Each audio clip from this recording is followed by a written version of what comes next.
वासुदेवाय।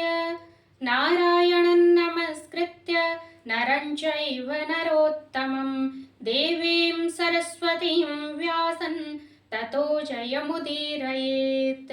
मूकं करोति वाचालं पङ्गुं लङ्घयते गिरिं यत्कृपातमहं वन्दे परमानन्दमाधवं। निगमकल्पतरोर्गलितं फलं शुकमुखात् अमृतद्रवसंयुतं पिबत भागवतं रसमालयं मुहुरहो रसिकाः भुवि भावुकाः।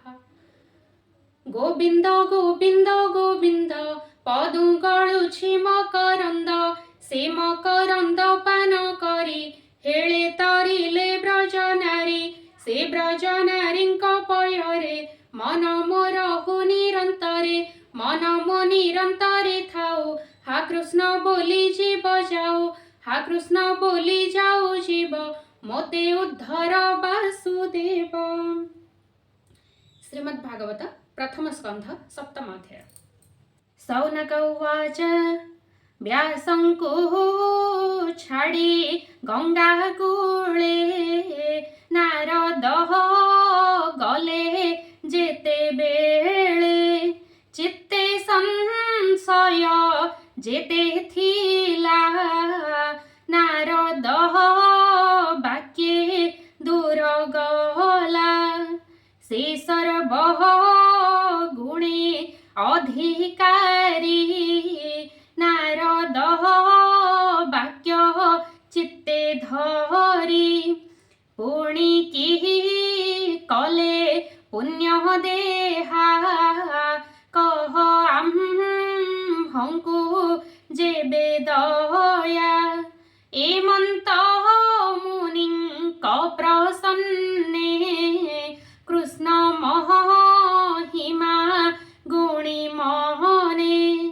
श्रीसुत उवाच सुत कहन्ति तो सचित्ते मुनिजनकर अग्रते से ब्रह्म नदीर पश्चिमे आश्रम सम्यप्रासनमे तहि अशेष मुनिजन एणु अनेक यज्ञ स्थान मध्ये बदरी वन नाम व्यासंक नियत आश्रम सेवने सरस्वती जले स्नान सारी प्रातः काले कृष्ण महिमा चिंते मने मुनि बसिले जोग ध्याने निर्मल मने ध्यान करी तक्षणे प्रभु नर हरि माया संजोगे हेले दृश्य जे पूर्वे पुराण पुरुष जे माया त्रिगुणे जडित अज्ञाने जीव मोहग्रस्त असत्य सत्य प्राये मणे आत्मार गति न प्रमाणे ताहांकु उद्धारिबा अर्थे श्रीकृष्ण भक्ति जोग पथे रचिले भागवत बाणी ए जीव तरे ताहा शुणी रचिले भागवत बाणी ए जीव तरे जाहा शुणी भगति कले कृष्ण पादे न पड़े लोक मोह बादे संहिता करी हरि बाणी शोधन करी ताकु पुणी स्वभावे ताकु निज सुते हरसे देले भागवते विशेष गोविंद प्रसन्ने माया न लागे जार मने एमंत सत्य वाक्य शुणी मुनि सकले मने गुणी मन संशये खेद बही कहन्ति सुत मुख चाहि।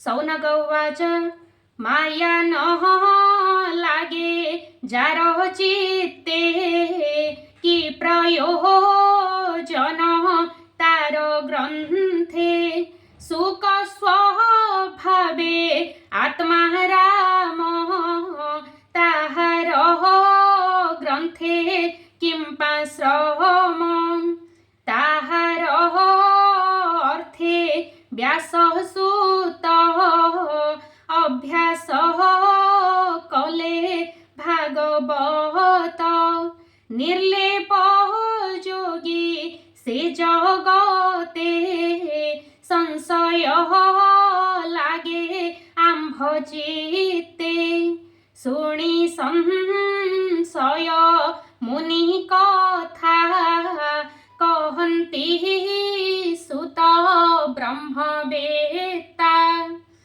श्रीसुत उवाच स्वभावे मुनिंकर चित्त ग्रंथरे नुहई ग्रंथित तथापि अकिंचन पणे भजन्ति गोविंद चरणे जेणु सकल भूते हरि परमानंद रूपे पुरी तेणु भक्ति जे अतिरेक कहन्ति एक कुआरेक से सुक मुनि शुद्ध चेता नित्य अभ्यास कृष्ण कथा भकत जन पुण्य अर्थे ताहांक जन्म ए जगते एबे हो शुण विप्रजने हरिचरित सावधाने भकत परीक्षित कथा पंडुत नयंक व्यवस्था कुरु पांडव युद्ध अर्थे वीरे मिलिले वीर पथे भीमर गदाघात बाजी दुर्योधनर जानु भाजी पढ़ाई गला प्राण डरे पशिला व्यास सरोवरे एमंते होइला रजनी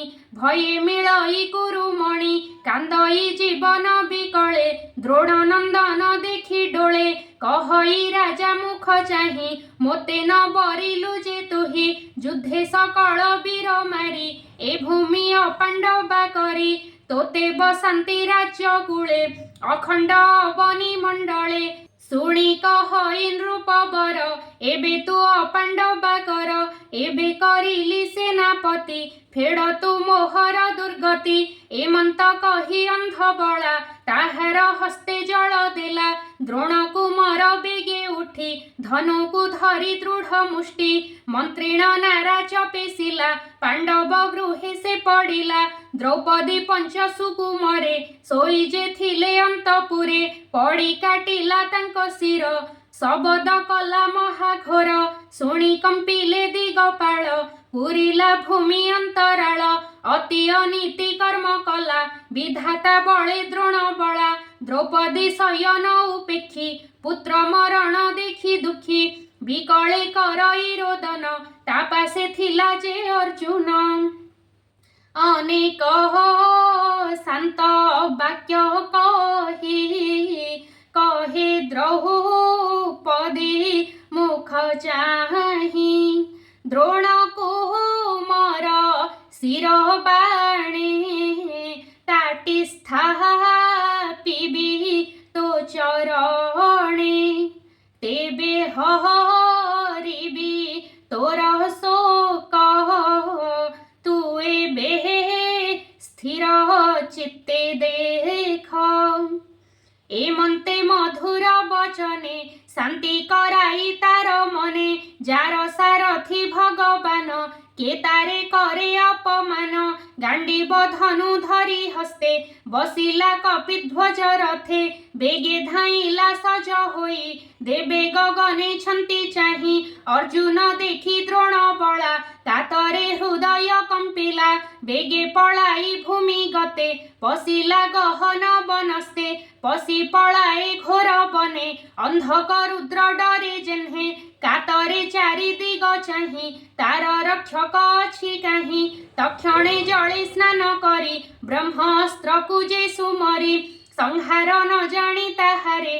पेशिला अर्जुन उपरे स्वभावे ब्रह्म राशि नाम विराजे तेजे रवि सम तार प्रचंड रूप चाही कंपई अर्जुनर देही शस्त्रर तेजे भय कला गोविंद मुख को चाहिला पड़िय भय पाद तले कहई जीवन विकले हे कृष्ण कृष्ण जोगेश्वर शरण जनक सोदर संसार दुर्जन दहन भय करंती तोते जन जाहाकु देउ मोक्ष गति अभय ब्रह्मे से पसंती आदि पुरुष निरंजन प्रकृति परे तो कारण ए जीव लोके तोर माया तुटई जारे करु दया ए जे तोहर अवतार खंडिब अवनीर भार तोरे शरण जे पसई संसार ताकु न लगई एणु तोहर गति मोहि तो माया बळे न जानई ए जे धामई ब्रह्मसर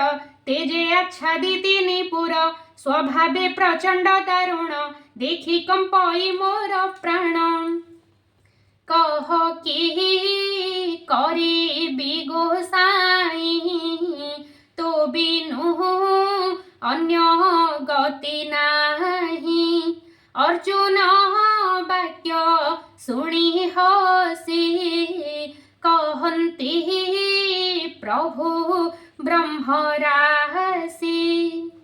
ଶ୍ରୀ ଭଗବାନ ଉବାଚ ଜୀବନ ଡରେ ଦ୍ରୋଣ ବଳା ଅତି ମାନୁଷ କର୍ମ କଲା।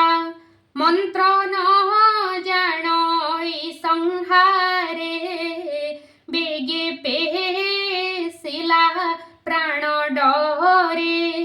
ଏହା ନିବାରେ ଶସ୍ତ୍ର ନାହିଁ କେହି ନ ଜାଣେ ଦେହ ବହି। ତୁଜେ ସକଳ ମନ୍ତ୍ର ଜାଣୁ ଚଞ୍ଚଳ ଚିତ୍ତେ ନ ପ୍ରମାଣୁ। ଶ୍ରୀସୁତ ଉବାଚ ଶୁଣି ଗୋବିନ୍ଦ ମୁଖୁ ବାଣୀ ଅର୍ଜୁନ ମନେ ମନେ ଗୁଣି। ତକ୍ଷଣେ ଆଚମନ ସାରି ମନେ ସୁମରି ନର ହରି।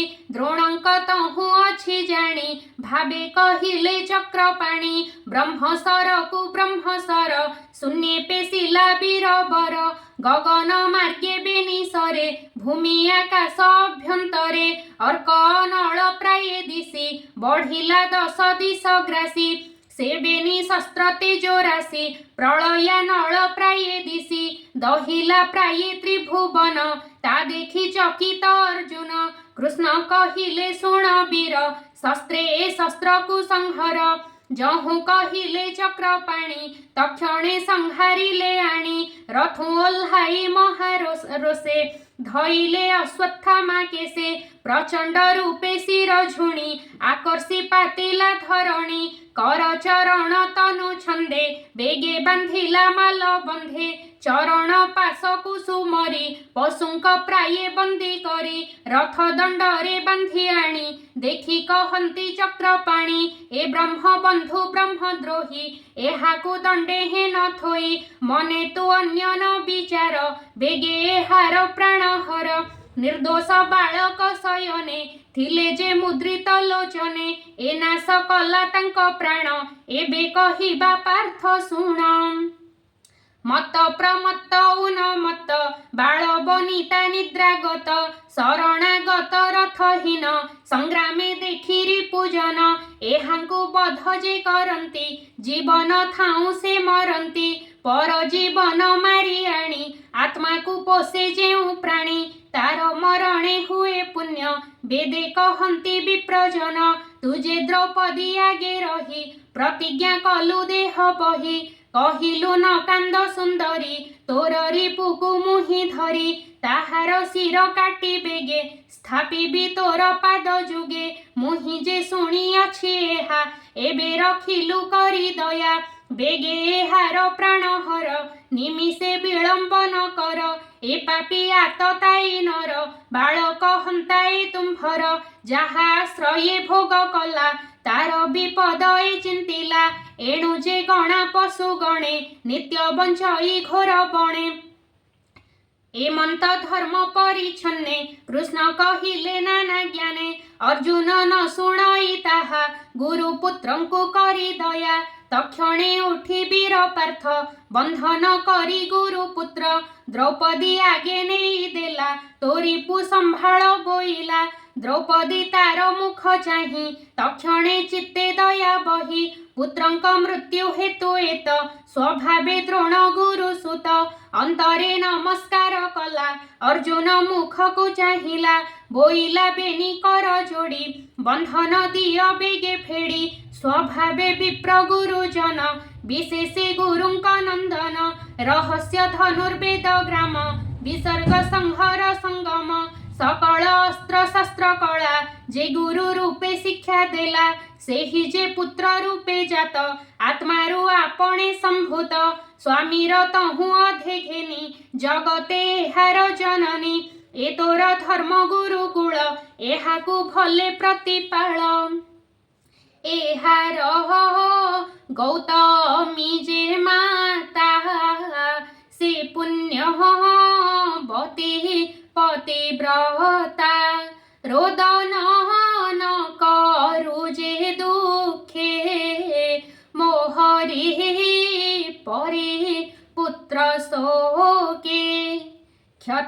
अहो जेबे मूढ़पणे कोप कहरई विप्रगणे से कोपे निज कुल दहे एणु के विप्रे हिंसा बहे।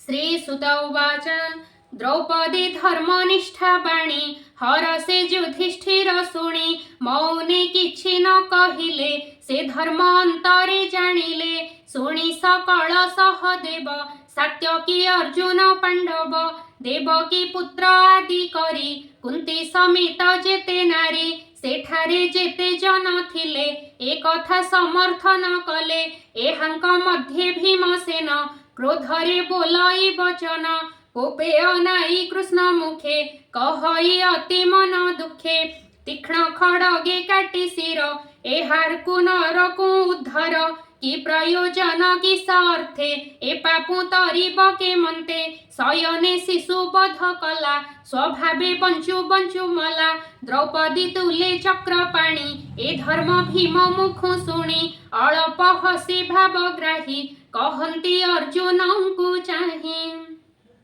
श्री भगवान उवाच मरण उचित एहार याकु न रख वीरबर जे आतताई कर्म करे अधर्म युद्धे शस्त्र धरे जीवन थाऊ से मरंती अंते से नरके पड़ंती एबे मोहर बोल कर जे धर्म उचित एहार द्रौपदी पुत्र शोक बेले तुझे कहिलु अबहेले तोहर पुत्र शत्रु मारी सिरे चरण पूजा करी खंडीब पुत्र शोक तेबे मोर वचन कर एबे शस्त्रे हार तेज हर जीवन मृत प्राये कर शास्ति लांछने बेहरु ए विप्र केबे हेन मरु शोक न थाऊ कृष्ण चित्ते एक कथा कर भीम महते एक कथा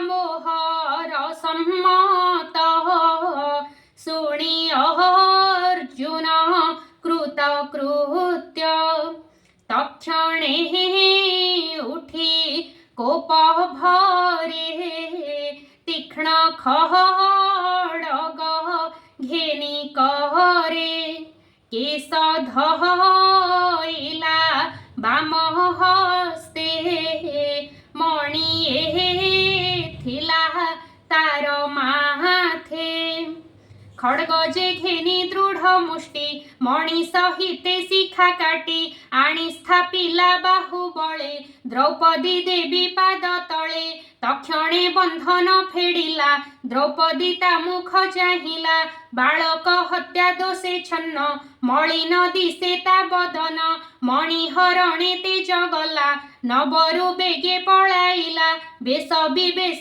करी हरि ताकु बाहार देशु करी ब्राह्मण प्राये मते मरण लभन्ति जीवन्ते द्रोण को मरे शास्ति देई ज्ञाति बांधव रुंड होई सर्वे आकुल पुत्र शोके बालके घेनी एके एके दहन कले दुख मने एबे हो शुण मुनि जने सुजन हिते भागवत भियाई रसमय गीत प्रथम स्कंध भागवते सुजन जनकर हिते अमृत कृष्णर चरित कहई विप्र जगन्नाथ।